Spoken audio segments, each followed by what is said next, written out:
ಉಡಾಯಿಸೋ ಖಾರ ಬಣ್ಣ ರುಚಿಯನ್ನು ನೀಡುತ್ತದೆ. ಮೆಣಸಿನ ಪುಡಿ ಚಿಂದಿ ಉಡಾಯಿಸೋ ಖಾರ ಬಣ್ಣ ರುಚಿ. ಜೊತೆ ಈಗ ಛಲವಾದಿ ನಾರಾಯಣ ಸ್ವಾಮಿ ಇದ್ದಾರೆ, ಅವರನ್ನ ಮಾತನಾಡಿಸ್ತಾ ಹೋಗ. ಸರ್, ಇವತ್ತು ಧರ್ಮಸ್ಥಳದಲ್ಲಿ ದೊಡ್ಡ ಮಟ್ಟದ ಒಂದು ಸಮಾವೇಶವನ್ನು ಮಾಡ್ತಿದ್ದೀರಿ.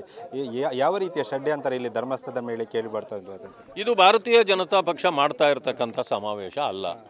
ಇದು ರಾಜ್ಯದ ಭಕ್ತರು ಮಾಡ್ತಾ ಇರತಕ್ಕಂಥ ಸಮಾವೇಶದಲ್ಲಿ ಭಾರತೀಯ ಜನತಾ ಪಕ್ಷದ ನಾಯಕರು ಕೂಡ ಪಾಲ್ಗೊಳ್ತಾ ಇದ್ದೇವೆ.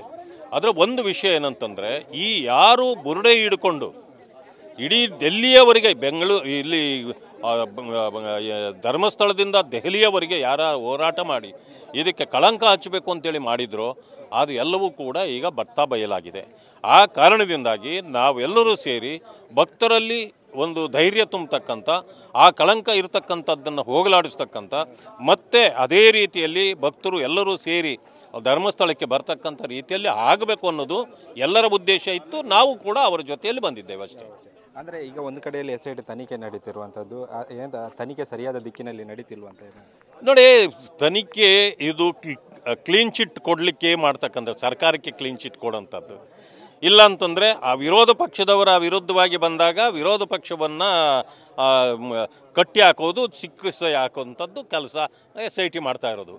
ಆ ಕಾರಣದಿಂದ ಇಲ್ಲಿ ಮೊದಲಿಗೆ ಯಾರು ಫೇಲು ಹೆಂಗಾಯಿತು ಅಂತಂದರೆ, 13 ಸ್ಥಳಗಳಲ್ಲಿ ನಾನೇ ಉಣ್ಣಿದ್ದೀನಿ ಅಂತ ಒಂದು ವ್ಯಕ್ತಿ ಇಲ್ಲೋದ? ನೀವು ಅದನ್ನು ಹೇಳಿದ ತಕ್ಷಣ ಅವನು ಕೂಡ ಅಪರಾಧಿಯನ್ನು ನೀವು ವೈಭವೀಕರಿಸೋದು ಬದಲಾಗಿ ಆತನನ್ನು ಏನು ಮಾಡಬೇಕಾಗಿತ್ತು? ನೀವು ತಗೊಂಡು ಅರೆಸ್ಟ್ ಮಾಡಿ ಕೋರ್ಟ್ಗೆ ಪ್ರೊಡ್ಯೂಸ್ ಮಾಡಿ ಆ FIR ಹಾಕಿ ಅಲ್ಲಿಂದ ಅವರನ್ನು ಜೈಲಿಗೆ ಹಟ್ಟಬೇಕಾಗಿತ್ತು. ಜೈಲಿಗೆ ಹಾಕಿದ ನಂತರ ಇನ್ವೆಸ್ಟಿಗೇಷನ್ಗೆ ಅವಶ್ಯಕತೆ ಬಂದರೆ ಅವನು ಕರಿಬೇಕಾಗಿತ್ತು. ನೀವು ಅದೆಲ್ಲ ಮಾಡಲಿಲ್ಲ. ಈಗ ಮಾಡಿದ್ದೇ ಬೇರೆ. ಆದರೆ ಏನಾಯಿತು, 13 ಸ್ಥಳಗಳಲ್ಲೂ ಕೂಡ ಏನೂ ಸಿಕ್ಕದೆ ನಿಮ್ಮ ಆಟ ಬಟ್ಟ ಬಯಲಾಗಿದೆ.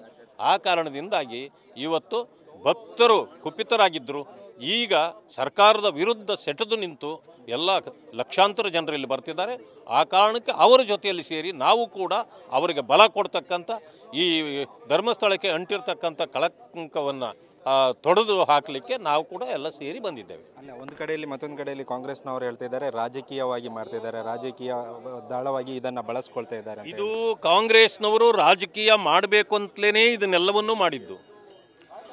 ಈ ಎಡಪಂಕ್ತಿಯರ ಜೊತೆಯಲ್ಲಿ ಸೇರಿದ್ದು ಕೂಡ ಅದು ಅವರ ಅದಕ್ಕೇನೆ. ಇಲ್ಲೇನಾದರೂ ಒಂದು ಕಡೆ ಏನಾದರೂ ಬೈ ಚಾನ್ಸ್ ಒಂದು ಸಿಕ್ಕಿದ್ದಿದ್ರೆ ಇದನ್ನು ದೊಡ್ಡದನ್ನಾಗಿ ಮಾಡಿ ಈ ಧರ್ಮಸ್ಥಳಕ್ಕೆ ಒಂದು ಕಂಟಕವನ್ನು ಹಚ್ಚಿ ಧರ್ಮಸ್ಥಳಕ್ಕೆ ಇನ್ನು ಜನವೇ ಬರಬಾರ್ದು ಆ ರೀತಿ ಮಾಡಲಿಕ್ಕೆ ಹೊರಟಿದ್ದು. ಆದರೆ ಏನಾಯಿತು, ಎಲ್ಲ ಫೇಲ್ ಆದಮೇಲೆ ಜನರಿಗೆ ಅರ್ಥ ಆಗಿದೆ ಇದು ಒಂದು ಬುರುಡೆ ಸರ್ಕಾರ. ಈ ಬುರುಡೆ ಗ್ಯಾಂಗ್ನ ಜೊತೆಯಲ್ಲಿ ಈ ಸರ್ಕಾರ ಸೇರಿ ಷಡ್ಯಂತ್ರವನ್ನು ಮಾಡಿತ್ತು. ಈ ಷಡ್ಯಂತ್ರಕ್ಕೆ ಈಗ ಉತ್ತರ ಸಿಕ್ಕಿದೆ. ಈಗ ಮತ್ತೊಂದು ಕಡೆಯಲ್ಲಿ ಈಗ SIT ತನಿಖೆ ನಡೆಸ್ತಾ ಇದೆ, ಮತ್ತೊಂದು ಕಡೆಯಲ್ಲಿ ನೀವು ಒಂದು ಆಗ್ರಹವನ್ನು ಮಾಡಿರುವಂಥದ್ದು NIAಗೆ ತನಿಖೆಯನ್ನು ಕೊಡಬೇಕಂತ. ಯಾಕೆ NIAಗೆ ತನಿಖೆ?